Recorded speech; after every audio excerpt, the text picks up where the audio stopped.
If you value serious, in-depth historical analysis that looks past battles and into the lived reality of war, subscribe to the Survival Record. This channel exists for people who understand that survival, not heroics, often decided who lived long enough to see history written. Most people associate World War II with movement, armies advancing, retreating, maneuvering across continents. What is less discussed is how often soldiers were required to stop, lie down, and sleep in environments that actively tried to kill them. Frozen ground was not just uncomfortable. It drained heat faster than cold air, stole calories faster than hunger, and quietly incapacitated men who otherwise survived combat.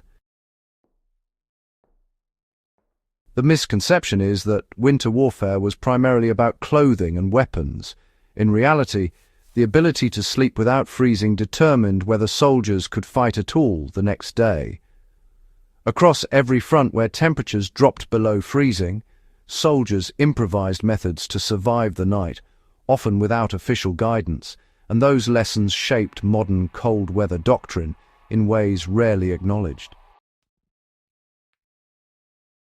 Frozen ground was understood early as a lethal enemy rather than a passive condition.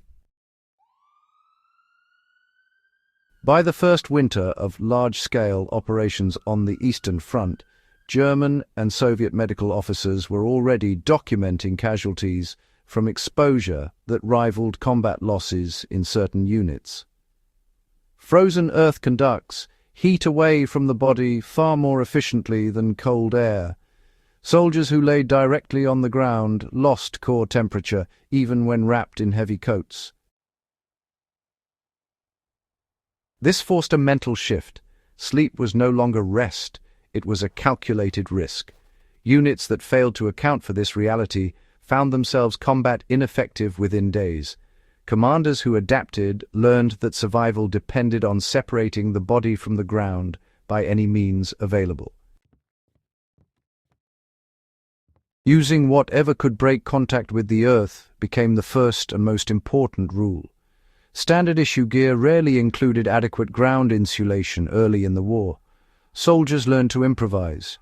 Pine boughs, straw, emptied sandbags, shelter halves folded multiple times, even disassembled doors from ruined buildings were placed beneath the body. On the Eastern Front, German field manuals were eventually updated to emphasize ground insulation after frontline reports showed that even thick greatcoats were useless when compressed under body weight. This lesson directly influenced post-war military sleep systems, which prioritize insulation beneath the sleeper rather than on top. Digging down was avoided, while building up became a survival instinct. Contrary to civilian intuition, digging into frozen ground to escape wind often made conditions worse. Subsurface temperatures were frequently colder, and moisture trapped beneath the body accelerated heat loss. Veterans learned to construct raised sleeping platforms from logs, debris, or packed snow hardened into blocks. Finnish forces during the Winter War refined this technique, building snow-based sleeping shelves inside dugouts that elevated the body and reduced heat conduction. These methods were studied extensively after the war and, were actually incorporated into NATO cold weather training. Sleeping together was not about comfort, but, thermal mathematics. Shared body heat was one of the few reliable heat sources available. Soldiers slept shoulder to shoulder, sometimes pressed tightly in groups of 3 or 4. This practice was widespread but honestly rarely discussed in official histories, perhaps because it contradicted peacetime norms of personal space and discipline. Medical officers observed that shared sleeping arrangements significantly reduced cases of hypothermia and frostbite. The practice influenced later survival training, where, interestingly, controlled heat sharing is now openly taught as a last resort measure in extreme cold. Boots were often loosened or removed despite the risk this carried. One of the more counterintuitive lessons involved footwear. Tight, Boots restricted circulation, increasing the likelihood of frostbite during sleep. Many soldiers loosened their boots or removed them entirely, placing them inside coats or between bodies to keep them from freezing solid. This was a calculated gamble. Losing boots overnight could be fatal, but frozen boots were often unusable anyway. This dilemma informed later design changes in cold-weather military footwear, emphasizing insulation without constriction. Caloric intake before sleep mattered more than many soldiers realized. Cold burns energy continuously, even at rest. Soldiers who went to sleep hungry were far more likely to suffer cold injuries.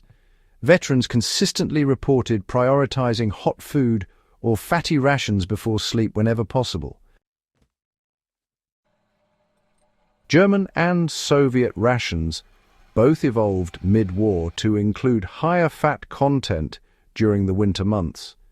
This change wasn't really about morale, but rather because metabolic heat production was, a measurable survival factor.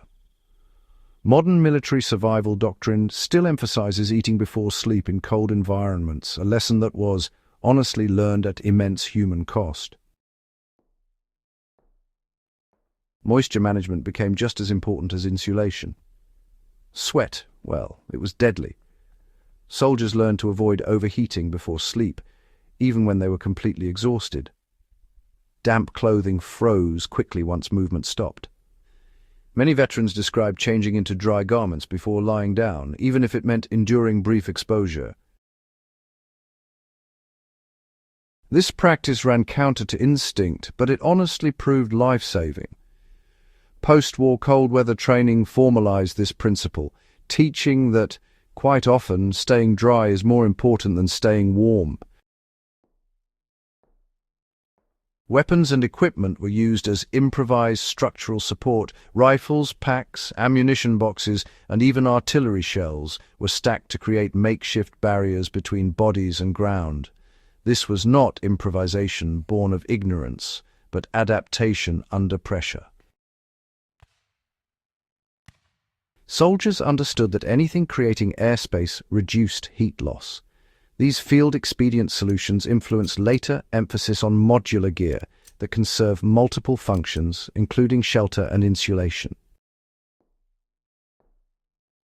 Sleep itself was rationed and timed with environmental conditions. On extreme nights, soldiers slept in short intervals, rotating positions closer to shared heat sources or fires. Continuous sleep was sometimes impossible. Officers tolerated this because fragmented rest was preferable to exposure casualties. Command failure to respect these realities had long-term consequences. The German Army's early winter losses in 1941 were not solely due to inadequate clothing. They actually reflected a failure to understand cold ground exposure and sleep deprivation as operational threats. Units that adapted locally survived, those that followed peacetime assumptions collapsed. This experience, really reshaped post-war military planning, especially in Soviet and Scandinavian doctrine, where environmental survival is treated as a core combat skill rather than just an auxiliary concern. Understanding how soldiers slept on frozen ground matters because it exposes a layer of warfare often erased by strategy maps and casualty figures. Survival was not abstract. It was decided at night, in silence, by choices made with incomplete information and failing bodies. These lessons remain relevant because, modern conflicts still place soldiers in extreme environments, and civilian survival scenarios mirror these same constraints. Remembering these overlooked realities honors the experience of those who endured them and sharpens our understanding of preparedness today.